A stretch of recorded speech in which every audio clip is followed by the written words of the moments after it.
बिजनौर के धामपुर में सहकारी गन्ना समिति के संचालक पद के लिए हो रहे चुनाव में मतदान केंद्र के पास मारपीट करने का मामला प्रकाश में आया है, जहां मतदान केंद्र के पास एक पक्ष ने दूसरे पक्ष पर गाड़ी में तोड़ फोड़ कर मारपीट करने का आरोप लगाया है। इस दौरान मारपीट में 2 लोग घायल बताए जा रहे हैं और कार क्षतिग्रस्त हो गई है। पुलिस ने 4 लोगों को हिरासत में ले लिया है।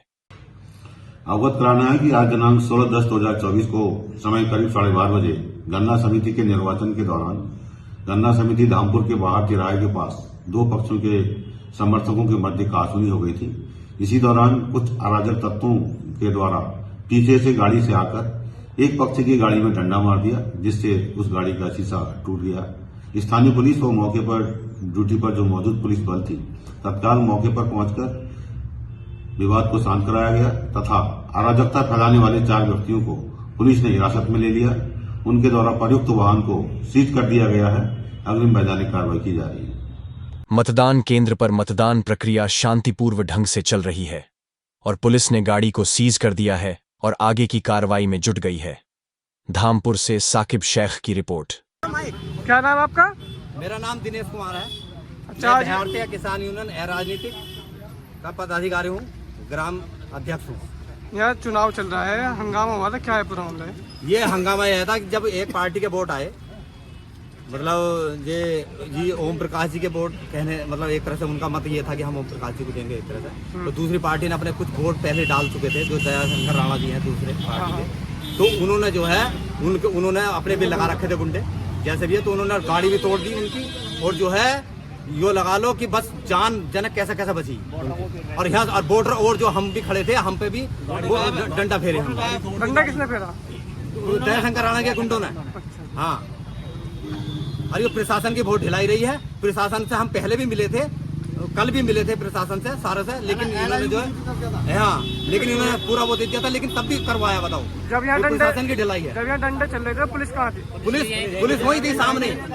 पुलिस के सामने डंडाबाजी हुई है? हाँ जी, बिल्कुल, सारी फोर्स वही थी। हाँ, और डंडे भी उनके लिए।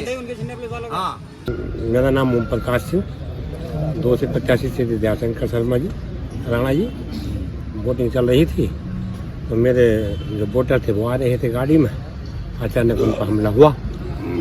जिन्होंने किया है ना, आई डोंट नो, मैं तो यहाँ बैठा हुआ था। लेकिन हुआ 2 गाड़ी टूट गई हैं और मेरे वोटों की चोट आई है। कितने लोगों की चोट आई? 2-3 की चोट आई है। मेरा नाम दयाशंकर राणा है और सरकड़ा निवासी हूँ। चुनाव अभी बहुत शांतिपूर्ण तरीके से चल रहा था।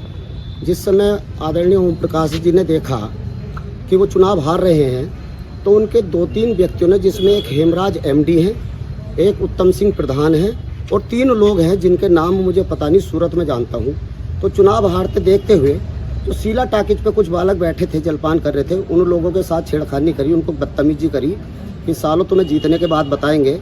उन बच्चों में और इनमें फिर यहाँ, क्योंकि उन्होंने गाली देके यहाँ भागे, वो पीछे पीछे आए होंगे जैसा मुझे अनुमान है। ओम प्रकाश जी और हम तो यहाँ शांतिपूर्ण तरीके से अंदर बैठे और दोनों में अच्छी बात चल रही, कहीं कोई मामला नहीं। तो जब इन लोगों ने हारता हुआ देखा और अपना ये सारा विषय देखा, तो उन बच्चों के साथ मारपीट करी। क्योंकि जो उसमें हेमराज है वो बदतमीज टाइप का लड़का है, MD है। तो हमारे यहाँ वैसे ऐसा कोई मामला नहीं, चुनाव में जीत रहा हूँ और मेरे 28 वोट कम से कम जो मेरे पक्ष के हैं वो पड़े हैं। मुझे यहाँ अवगत भी है, क्योंकि मैं जीत रहा हूँ, इसलिए मेरा कोई बवाल कराने का मामला ही नहीं। तो उनका आरोप है कि आपके लोगों ने उनकी गाड़ी तोड़ी, उनके लोगों के साथ मारपीट करी और आपके ग्रुप के 3-4 लोगों को पुलिस ने हिरासत में भी लिया है। क्या कहेंगे? देखो जी, कोई किसी का लोग होता नहीं। अगर मैं कहूँ कि वो ओम प्रकाश जी के लोग थे, लोग किसी का कोई नहीं होता। ये तो समर्थकों का हो मामला है, या किसान यूनियन के कुछ 2 ग्रुप भी आपस में खड़े थे। तो हम तो ओम प्रकाश जी यहाँ शांतिपूर्ण तरीके से बैठे। जो आरोप ये लगा रहा, तो चुनाव के बाद उनसे भी हम पूछेंगे कि भाई मेरा कौन सा लोग है और उसको मैंने पैदा करा है, या मेरी सनोप उसके पीछे लग रही, किस आधार पर आप मेरा लोग बता रहे हो, तो ये मैं भी बुझूंगा। लेकिन ये लोग अनाप शनाप बातें करेंगे, क्योंकि चुनाव हार रहे हैं। हो सकता है ये मेरे लोगों के खिलाफ FIR करें, तो फिर मैं निश्चित रूप से कानूनी तरीके से इन लोगों से लड़ाई भी लड़ूंगा। क्योंकि अगर ये चुनाव बिगाड़ने का काम करेंगे और नाबालिग बच्चों को उठाने का काम करेंगे, तो चुनाव के बाद जो है वो सारी बातें होंगी और जनप्रतिनिधि हैं उनके यहाँ भी बैठकर होंगी। ओम प्रकाश जी दिल्ली में रहते हैं, इन्होंने जो कहा था कि हम चुनाव नहीं लड़ेंगे, आदरणीय विधायक जी के यहाँ बैठकर भी, लेकिन इनका शुरू से ही ये रुझान चल रहा कि इन्हें क्षेत्र के अंदर शांति भंग करानी, क्योंकि ये तो दिल्ली भाग जाएंगे। इनका यहाँ कोई लेना देना नहीं, लेकिन जो गरीब गुरबा लोग हैं उनको यह लड़ाई झगड़े में फांस के जाएंगे, मैं गारंटी चैलेंज से कह रहा हूँ। ठीक है सर।